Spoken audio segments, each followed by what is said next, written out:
Good morning, everyone. Our favorite foreign affairs minister is back, and she's making joint statements. The government of Canada is releasing this press release. It says joint statement by Canada and European Union on situation in Hong Kong. The Honourable Chrystia Freeland, Canada's Minister of Foreign Affairs, and Frederick Moganiri, sorry if I got that wrong, the High Representative of the European Union on Foreign Affairs and Security Policy, Vice President of the European Commission, today issued the following joint statement. Quote, Canada and the European Union recall their close relations with Hong Kong under the one country, two systems principle and their strong stake in its continued stability and prosperity. For the last 2 months, a large number of citizens have been exercising their fundamental right of assembly. However, there has been a recent rising number of unacceptable violent incidents with risks of further violence and instability. It is crucial that restraint be exercised, violence rejected, and urgent steps taken to de-escalate the situation. Engagement in a process of broad-based and inclusive dialogue involving all key stakeholders is essential. Fundamental freedoms, including the right of peaceful assembly and Hong Kong's high degree of autonomy under the one country, two systems principle, are enshrined in the basic law and international agreements and must continue to be upheld. So this is in response to the Hong Kong protests, which have been sustained for the last, they've been ramping up for the last 2 months or so. But here's a less reported something that's been happening for 40 weeks. And if a year is 52 weeks, well, that's a lot longer than 2 months. And why no joint statement against that? European Union? Oh, right. France is in the European Union. Why is that acceptable? European Union? However, moving on back to Canada, Miss Freeland is being told by China that she needs to mind her own business, basically. National Post is reporting. Meddling, Chrystia Freeland condemns violence in Hong Kong, sparking backlash from China. Yeah, this is not great. And just before I read the article, it's like a grade 6 going to a grade 12 and telling that grade 12 he needs to calm down. You should sit down, sir. I'm going to show you how to play basketball. It's the same thing, like geopolitically. Unless the U.S. is backing this up, the European Union has some clout, sure, but I really and when you take France into the context of this whole thing, the reality is they don't have all that much of a leg to stand on because they're treating their citizens in a very, very similar way that China is setting up to treat the Hong Kong protesters. I mean, they're using pretty much Macron's plan. They're going to shut it down. They're going to do exactly what Macron's been doing to the Yellow Vests. So, anyway, here is the article. Chinese officials accused Foreign Affairs Minister Chrystia Freeland of meddling in China's internal affairs Sunday after her weekend statement condemning violence in Hong Kong in the wake of escalating tensions between pro-democracy protesters and police. Freeland made the remarks in a joint statement issued Saturday with her counterpart in the European Union, Frederick Moganiri, sorry again if I've got that wrong, urging restraint amid a rising number of unacceptable violent incidents. Quote, it is crucial that restraint be exercised, violence rejected, and urgent steps taken to de-escalate the situation, the pair wrote, not explicitly assigning blame to either the government or the protesters. Engagement in a process of broad-based and inclusive dialogue involving all key stakeholders is essential, the statement said, noting that both Canada and the EU support Hong Kong's, quote, high degree of autonomy with China as well as its residents' right to peaceful assembly. The statement prompted the spokesperson for the Chinese embassy in Canada to fire back, calling for Freeland to, quote, immediately stop meddling in Hong Kong's affairs and China's internal affairs. The Canadian side should be cautious on its words and deeds when it comes to Hong Kong, the spokesperson wrote. They noted that the one country, two systems principle, the framework the city has operated under since the former British colony was passed to China in 1997, is a national policy,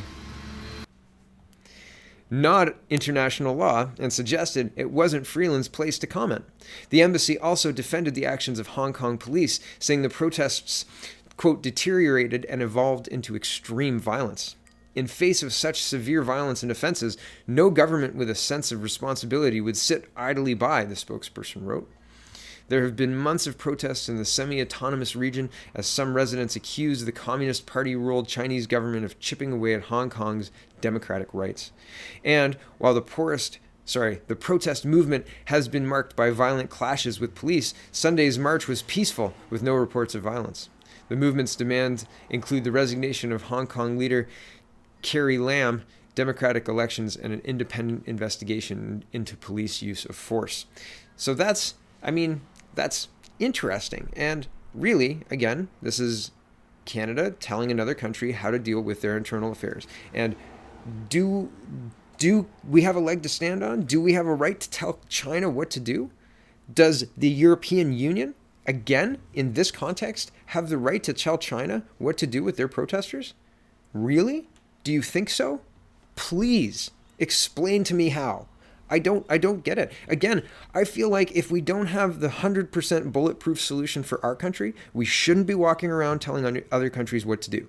Everybody is struggling towards their own little bit more perfect union, their little bit better, little closer to what everyone wants. And the only way to do that is to negotiate, and protests and national conversations are the way to do that. So it's interesting that all of these other countries have something to say to China, but they're not managing their own backyards, right? It's like having a hoarder come over to your house and say, oh, it's a little messy. Like, what? Moving on, this is the last story for this morning because we're going to Corner Brook. And, well, Global News is reporting, discussing climate change during the election could be deemed a partisan activity. Elections Canada. And this one made me raise my eyebrows. I thought, wow, that's maybe going to be unintended, but I think it's intended. And, well, I think it's strange. Here we go.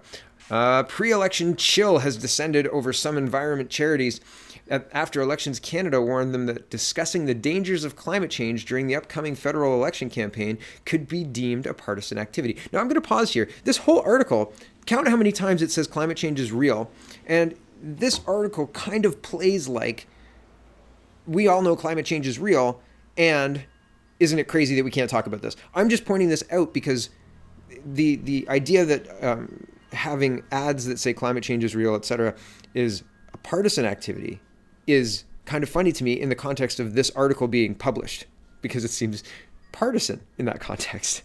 So I just thought it was kind of funny. So I'm going to read it, but this is, take it for what it is. Okay. An Elections Canada official warned groups in a training session earlier this summer that because Maxime Bernier, the leader of the People's Party of Canada, has expressed doubts about the legitimacy of climate change, any group that promotes it as real or an emergency could be considered partisan, said Tim Gray, executive director of the advocacy group Environmental Defense.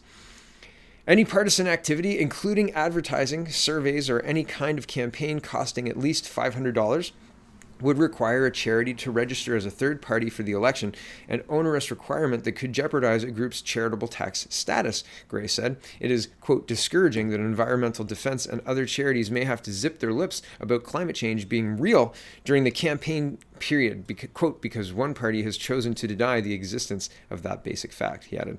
Obviously, climate change is real, said Gray. Almost every credible institution on the planet is telling us to get our act together and do something about it. Last fall, the United Nations Climate Change Panel, made up of hundreds of scientists from around the world, said if the world doesn't act faster to cut global emissions, the planet will face irreversible and catastrophic consequences.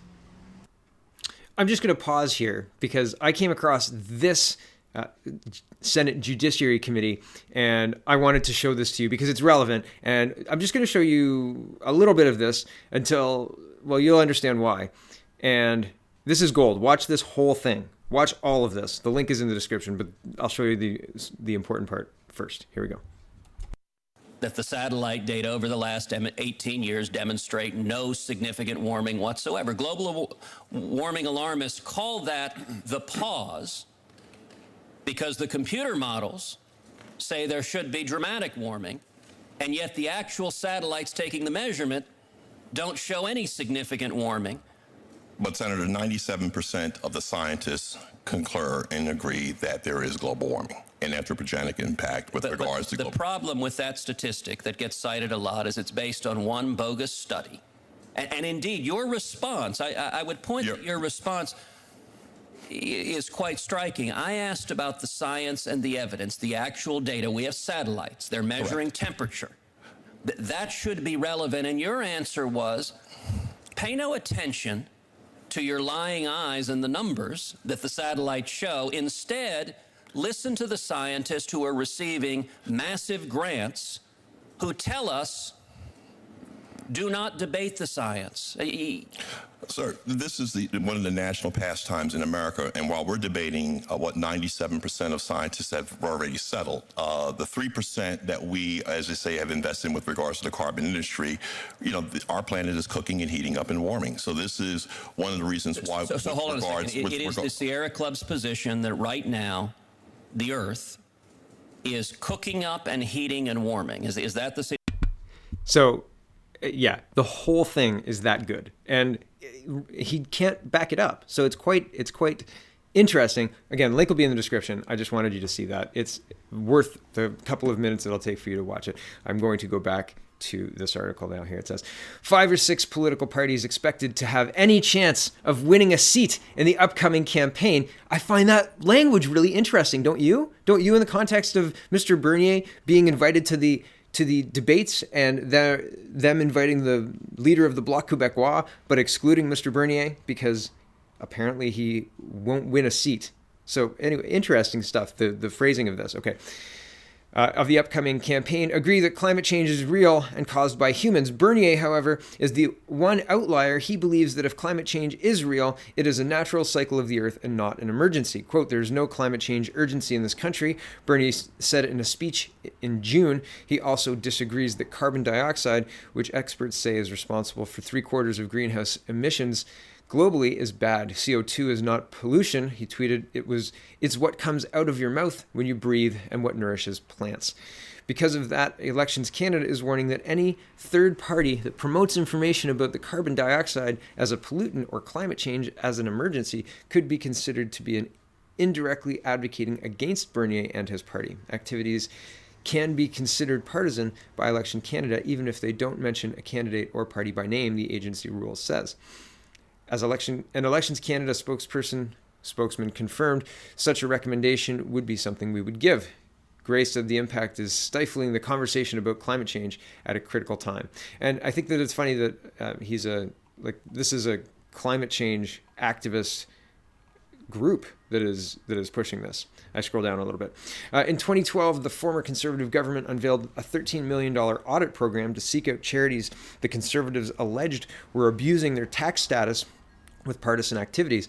The probes went after 24 environment, human rights, anti-poverty, and religious groups, none of them considered partisan, for going beyond a rule that limited their spending to no more than 10% of their funding on political advocacy work.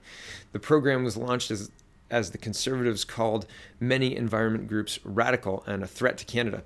The Liberals promised to end what they called a witch hunt against any civil society groups that opposed the government's policies. It took more than 3 years, but eventually legislation was changed last year to lift the 10% limitation. The nonpartisan rule, however, remains. Catherine Abreu, Executive Director of the Climate Action Network Canada, called the Elections Canada warning shocking. Climate change is a scientific fact, she said. It is not an opinion. The situation is contributing to ongoing confusion about what environment charities can and cannot do, and will give fuel to pro-oil groups that want to silence their opponents, Abreu added. See the us and them, right? The us and them setting it up to be divisive. That is the point, I suppose. And this whole article is written that from the perspective of climate change is real and a nonpartisan issue, and that because Mr. Bernier speaks and says that CO2 is not a pollutant, that makes it partisan to talk about climate change in that way. And I think that, man, this whole thing is just crazy. Just crazy. Thanks for watching, everybody. Check out the People's Party of Canada.ca and have a wonderful, wonderful day.